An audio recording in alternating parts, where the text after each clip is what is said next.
Hi everyone, today I want to talk through chapters 2 and 3 of Untangling the Golden Knot. We're going to talk through the discussion questions and see how we can use those to evaluate what was done in chapter 1. So to review, chapter 1, we talked about different facets of life and how are those things now, what would those things look like into the future, very high level look.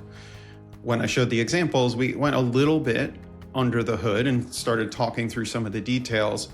And chapters 2 and 3 are to give you the tools. The intention is to give you the tools to say, how can I look under the hood a little more closely and evaluate things in a helpful way? Sometimes when we evaluate ourselves, we can be overly critical or not critical enough, depending on our personality type and how we've learned to think about ourselves and what we do with ourselves, right? So if we look from a big picture perspective about those different facets, then how do we evaluate, are those things on track or not? And that goes to, all right, what does the present look like? And am I living my values? What does it look like to mix or put together action with values and not just thinking about values or being a keyboard warrior, we like to call it, which is like, I'm going to post things on Facebook and other social media sites about things that I think are important, but not actually take real action. We start to look at what can we do to live out values, not just talk about values. So we'll start with those two areas. Let's start with evaluating the present or examining the present. The main thing to do here is not be unhelpfully critical, but also to be honest with ourselves. So when we look at what does the current facet of your life look like your home, let's say. You might say, okay, my house is very disorganized and I've just been working so much that I haven't had any time to do renovations. So that's a statement, a true statement of its current condition. There are typically two things that come after that. One is I'm too overwhelmed to do anything about it because there's too many projects to do and I don't know what to do and I feel kind of stuck in my home and I don't necessarily enjoy it. Or the other one could be, yeah, I have a list of things that I want to do and I'm going to do this project and this project, right? So that's typically the two reactions that we see to folks in the home area when we're examining the current is it's overwhelming or I have a really long list. And that's kind of the joys of home ownership, we like to say, is that we have to take care of the house. And as my colleague Sheila says, the house gets what the house wants. It's pretty greedy sometimes. So when we look at that, it's just evaluating it. We don't have to take action yet, right? And sometimes getting out of our head what needs to get done can be the first step in getting out of being overwhelmed or to start to organize those different ideas around, well, what's really important to you or not, right? What needs to be covered for the house? So we'll use the house as an example because it's a very strong example. It's also the first question. What does your home look like? Where is it located? And then thinking about, are you satisfied with that, right? And this is not about comparison, but about when you think about your path, the people, activities, the things, and your health, is your house helping to facilitate that, right? Is a place where you feel like you can unwind, but also be productive? Is it a place where you can have community, or do you not want that, where you want just your home to be your place for you to recharge and you do community things outside of the home? Do you want to do your hobbies in home? Those kinds of things. Do we want to have family in the house, visiting a lot, right? What's important to you with your home? And that's what we want to write out for the home area of this. So we want to go really in detail under the hood. And you can say, well, I know I need to do the roof. There's some electrical problems here or there that we need to fix. Need to get a little landscaping done. We got to get some drainage done to not have moisture in the basement. There could be this really long list, and just get everything out of your head, write it down. And what we're looking for is what's the current state of things, but also the eye is towards, if this were an ideal home for us, what would it look like? The answer may be, I know I want to move anyway, right? So you might say, okay, I'm not working anymore. My kids live in different states. I want to be near grandkids. Or I'm tired of the New York winters. I want to move down south to Georgia, North Carolina, South Carolina, Florida, those typical states that a lot of folks are moving to nowadays. So if you know that you're thinking about moving, the decision is, what do I do to my house so that we can sell it successfully? And then what does my next house look like? What would I like my next house to be?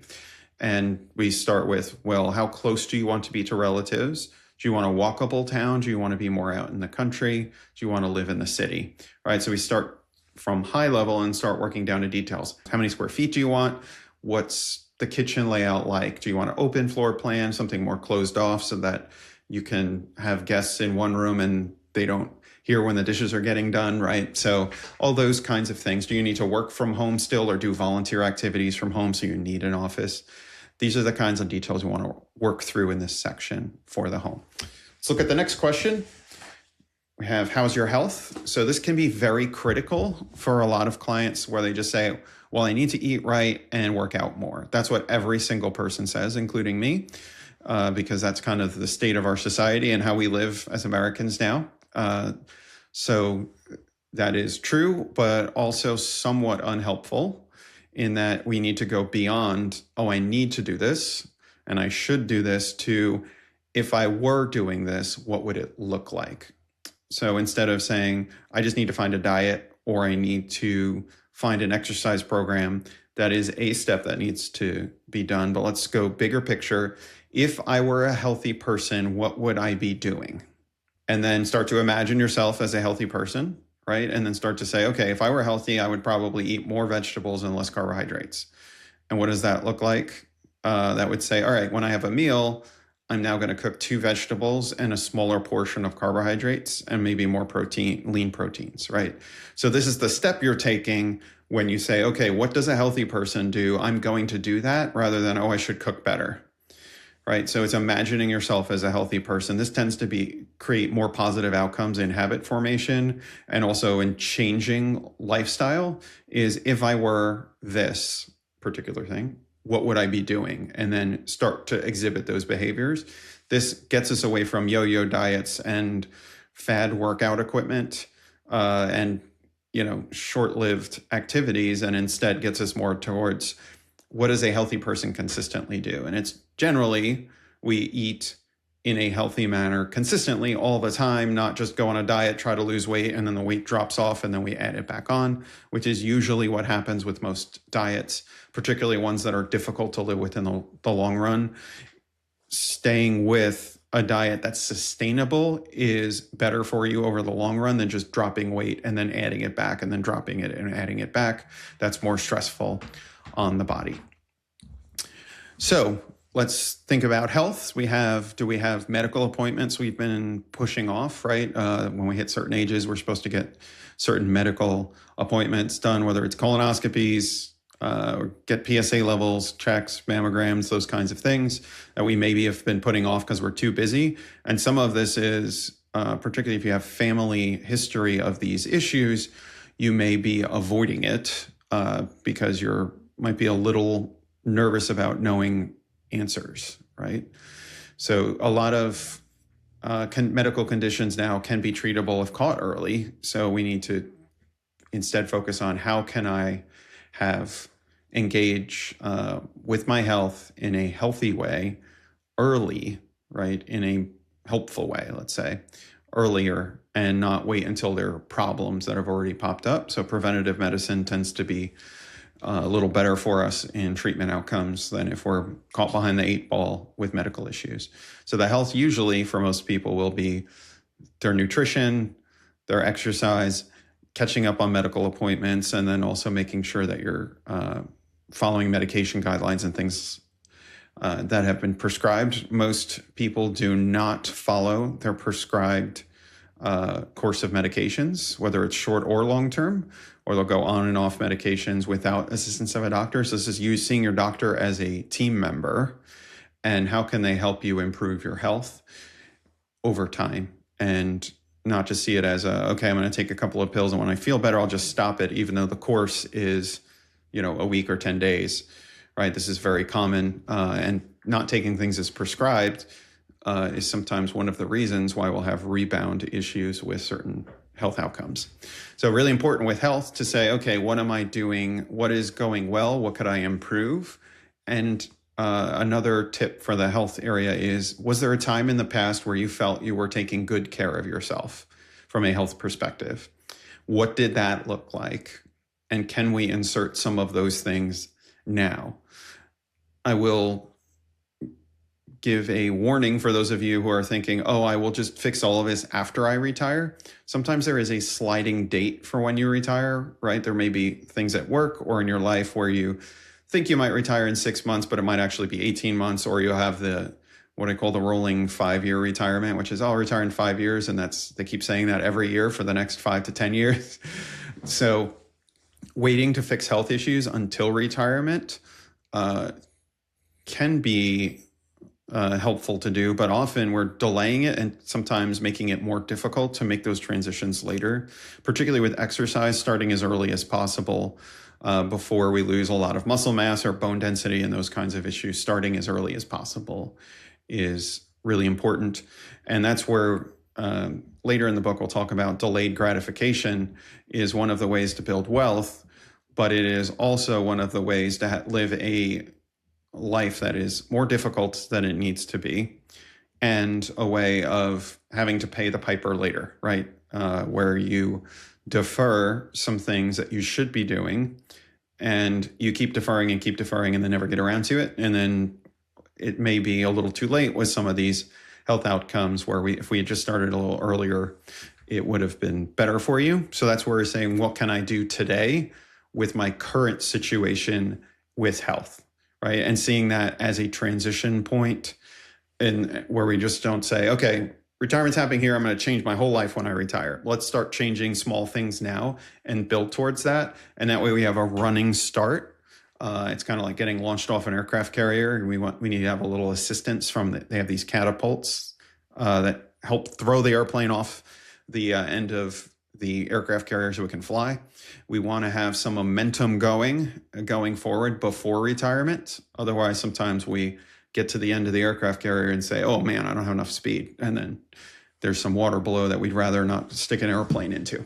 So I'd say for retirement health planning, we want to start with today. What can I do today? Small changes that I will do consistently to be healthy for the long run. And non-judgmental, oh, I should do this, or my weight's too heavy and I feel ashamed about it. There are some times when shame is helpful, and when you're doing something wrong, it's one of our nature's mechanisms to tell you, you probably shouldn't do that. And it also helps us live in society, right, and interact with people around us. But it can sometimes overtake its or extend beyond its helpful function and then become paralyzing, and you can be avoiding it and just say, well, I'm not going to deal with my health because I feel shame when I think about either my weight or how much exercise I'm doing. Instead saying, okay, I'm becoming a healthy person, or if I were a healthy person, I would live this way, and not relying on shame to be the sole driving factor. Because then if we achieve certain weight or exercise goals, the shame mechanism turns off. And then if that was the only motivating factor, some folks will not continue. And then we get the rebound of, okay, we gain weight back, we fall back into old habits. Instead of saying, I'm a healthy person, this is what a healthy person does, so I will continue to live this way. All right, let's talk about your inner life or your spiritual life. I find this is very particular to each client. Some clients say, I don't know what this means, and I'm not a spiritual person. Other people say, I'm very spiritual and I'm very involved in a faith community. And other people take this in another direction, which I find very interesting and more widely applicable, whether someone is spiritual or not. And that is, who am I as a person and how do I interact with people around me? How do I feel about that? And how do I feel about myself? So a lot of people will talk about being at peace with themselves, feeling comfortable with who they are as a person, and their inner relationships or inner growth have to do with how they are, their way of being around other people, or their worldview, which may say, hey, I've just noticed that I've been watching the news too much and I'm really negative now. And I'm always feeling like the end of the world is here, and everything's just going to keep getting worse and worse. these kinds of things, which some parts of life get better, sometimes they get worse, and there's an ebb and flow to that. And I think there's a natural survival mechanism for us to look ahead and say, oh, the world is getting better or worse, so I need to prepare for that, rather than certain things are better, certain things are worse, and I need to adapt to the current changes, is a little bit more nuanced and difficult for people. So that inner life is often what we think about, what we feel. This goes somewhat into our values, and it can be spirituality as well, where if this is something that's been on the back burner, folks will start to focus maybe a little bit more on it. People will also start to think a little bit more about mortality. So this may cause people to think about, how do I interact with people? Are there people I need to make amends with? Are there relationships that I should put more effort towards because I'm seeing how important they are? And maybe those teenage years and the launching years with our kids were challenging, because they often are. And we want to make a concerted effort now that our children are adults to build an adult relationship with our children, rather than still engaging with them as though they were 13 or 14 or years old and being rebellious, dyeing their hair different colors, and, experimenting and doing things that are probably developmentally appropriate at that age, but they're not doing anymore, hopefully. And they're become a little more solidified in who they are as a person. And then we can develop a new relationship with them.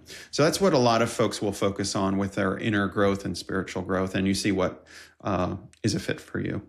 Hobbies are which is number 4. This is on page 20 for those of you who are following along.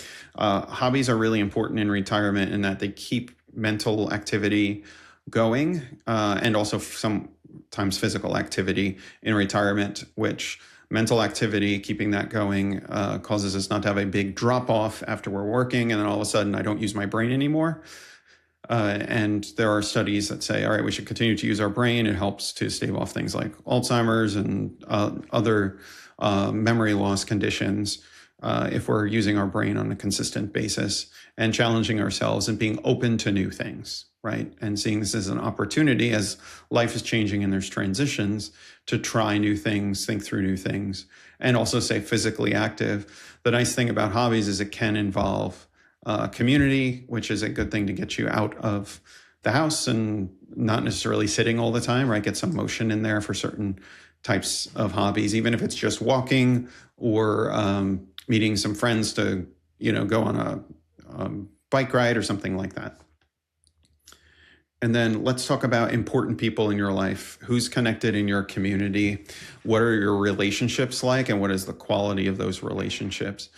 If you feel like it's low in this area, this is one of the areas that I encourage clients to focus on the most, because it is the area that most indicates health and happiness in retirement is going to be social connection, and it's heavily tied to longevity and long-term thriving in retirement. And if you're finding that you just aren't very good at relationships, then there are people that are professionally trained to help you do this. They're called therapists and counselors. And it's become a little less stigmatized in our country to see counselors and therapists.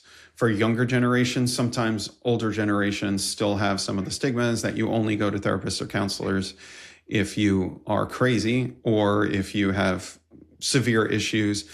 Some folks will find that therapists and counselors instead, we can reframe this as, they have some certain tools that they can help you learn to use to facilitate relationships, how you think and how you interact with the world, and some levels of happiness, right? And contentment. So if someone specializes in that, and they study it, and then we should use their expertise to help us, right? And promote that building of community, and how do I interact with people around us, interact with the people around me and around you. And then most people will find that it's family related. A lot of clients who don't have family, either because they are very far away, there's estrangement or deaths in the family as clients age, they may be the last man or woman standing. There's some of those issues that can arise. So how do we maintain social connections as relationships change, Or if we're starting with a lower number of well-established close relationships, how do we increase the roster, right? And making a concerted effort to do that.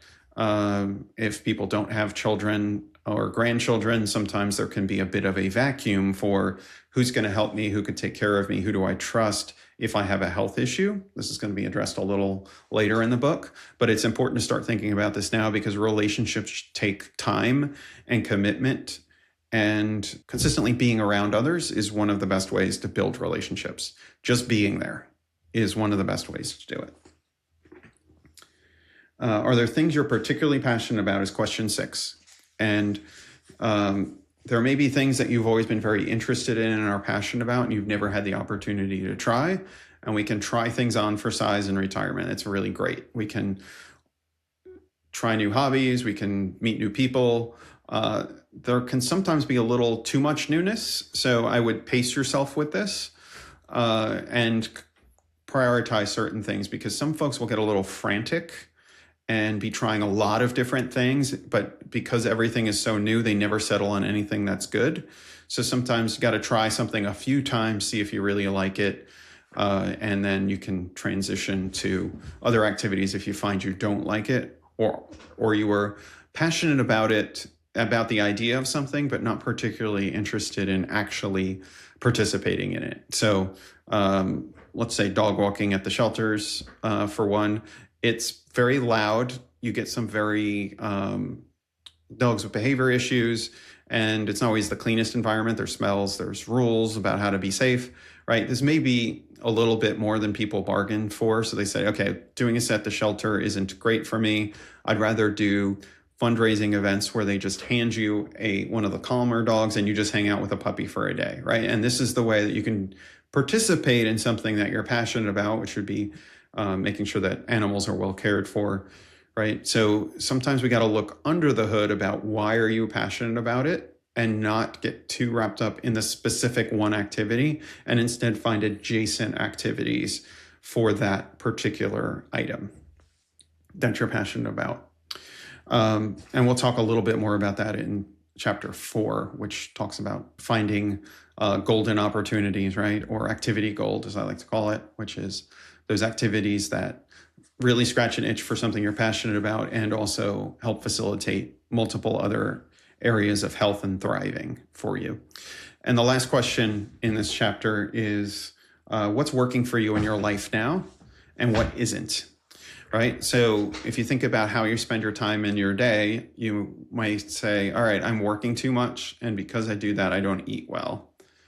So that is not working for me, and you may be rushing to retire, not because you actually want to retire, but because the relationships and the dynamics you've built at work are to be, you overwork, right? And you don't take care of yourself. And that's the relationship dynamic that you've built with your boss, your colleagues, and the company you work for. You can try a couple of things. One is to reset with your current employer and say, hey, I've been working this certain way. We need to adjust how we're doing things now.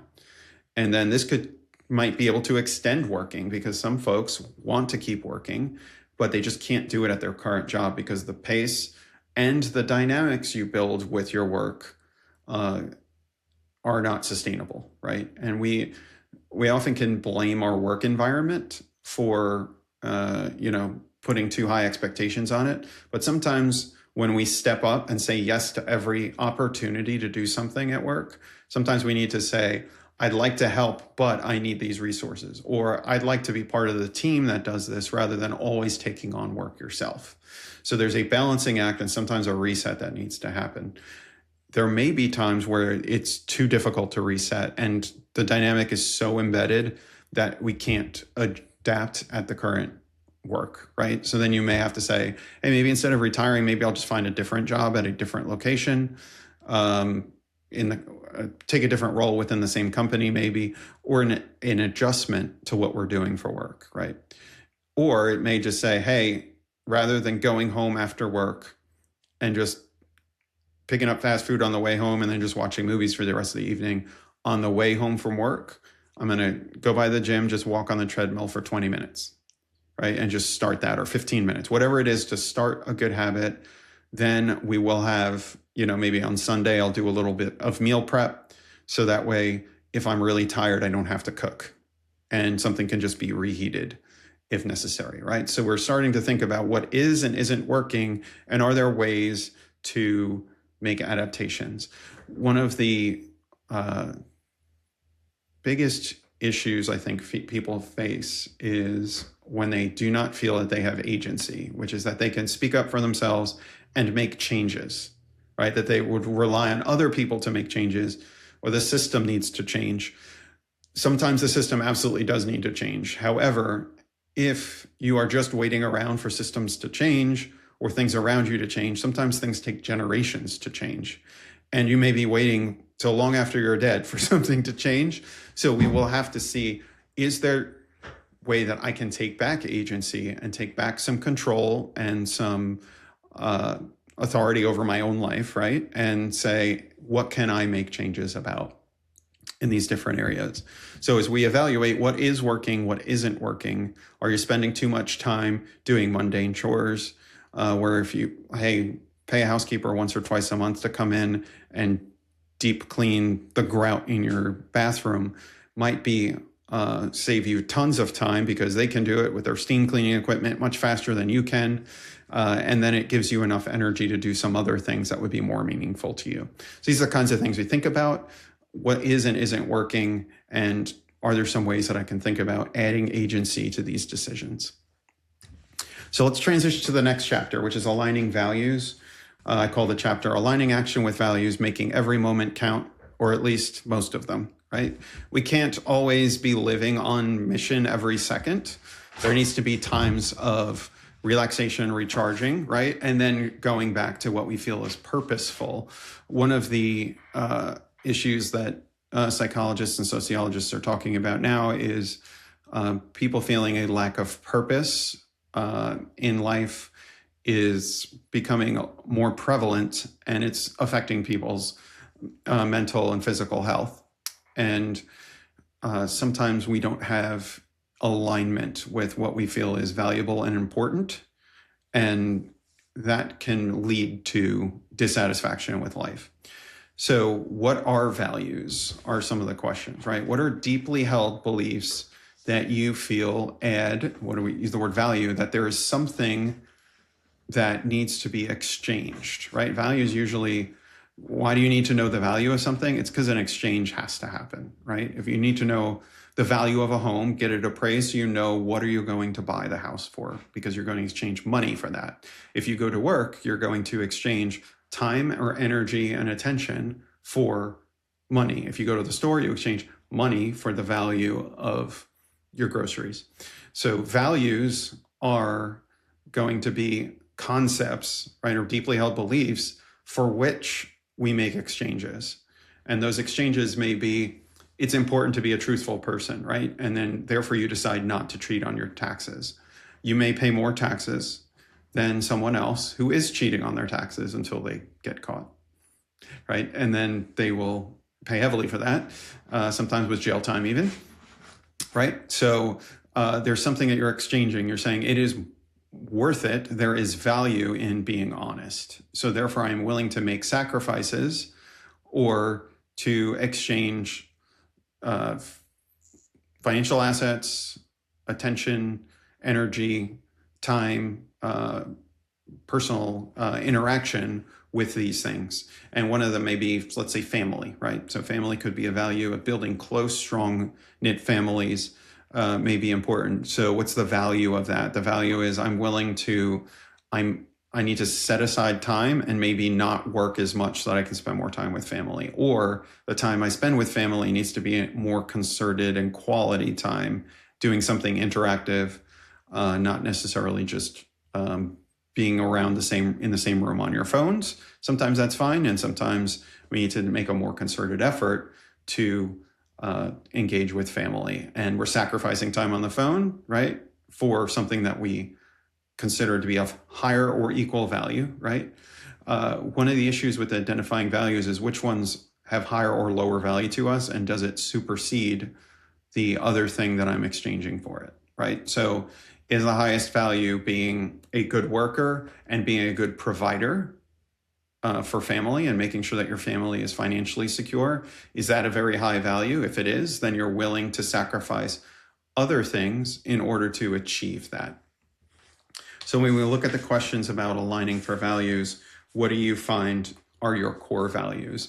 You can Google online for some values exercises, but if you write down general concepts, you'll find certain things like giving back to the community, engaging with family, being honest, being hardworking, being thoughtful. These kinds of things are values. And then how can you live those every day? Like, what are the priorities that you have? So if we were to say, one of my values is promoting health for me and my family, right? So mental and physical and emotional health, right? So health and thriving. What are the things that we do to do that? So if we go to the gym a few times a week and we take family walks and walk our dogs together, that helps promote that. Now, is that a priority or not becomes the next question when there are many competing activities for the same time slot. What falls in a higher time slot? Is it the thing that's the easiest or the thing that most aligns with values? Or does it rotate, right? So there can be times where this goes back to the shame or embarrassment factor of, am I living my values? Is this driven by guilt? Or is it driven by, no, my values are important because it promotes thriving for me and the people around me, and it makes the world a better place, right? These are bigger, higher, beyond me kind of concepts. As we look at what we do, are the things that we prioritize aligning with those? You cannot necessarily live your values in every activity, right? Getting dressed in the morning probably isn't going to involve the value of being honest, right? Or hardworking, I suppose. Unless the clothes, I guess, don't steal the clothes you're wearing, and maybe you need to wear work clothes so that you go work hard. But there are certain things that are those more mundane, everyday life things, and those mundane things can sometimes overtake the bigger picture, the story arc of our lives, which are saying, are the things we're engaging in aligned with values? Do I spend time, if I think that it's really important for people in my community to be educated and have opportunities, then am I volunteering at the library, or do I volunteer at the school to help kids with reading, right? So are we just having ideas that we conceptualize, but is there action behind it? And do we prioritize those? We can prioritize things out of guilt, or we can prioritize things out of a desire to give back and promote thriving for those around us. And I think a more positive motivator is going to have more longevity and more staying power than a negative one in general. So if we reflect on your values, priorities, and how you're spending time, are there things you're spending too much time and energy on? What about things that are not enough? Is this due to a temporary commitment, or do you need to adjust your daily life so your values and priorities can shine? And evaluating what is a temporary commitment versus long-term can be very tricky, because sometimes we come up with ideas and say, okay, I'm going to just volunteer on this board for this period of time. And then 10 years later, we're still doing it. We hate it. It drains us. Maybe we are contributing positively from their perspective, or from our perspective, it's not good. And it's detracting from other things that might be more valuable to you. And then we got to say, okay, this was supposed to be temporary. Is it still temporary? How am I aligning my time with my values and calibrating the time and values to make sure everything's still on track? You're doing a tune-up, basically, on how you're spending time. So I hope these 2 chapters were helpful when we look more under the hood at what are we doing, the different facets of life, think a little more deeply about them, and then go even deeper still into how do the different facets of life, how could those reflect my values? What am I spending time and energy on in my life? And is that aligned with things that have deeper sense of meaning and purpose?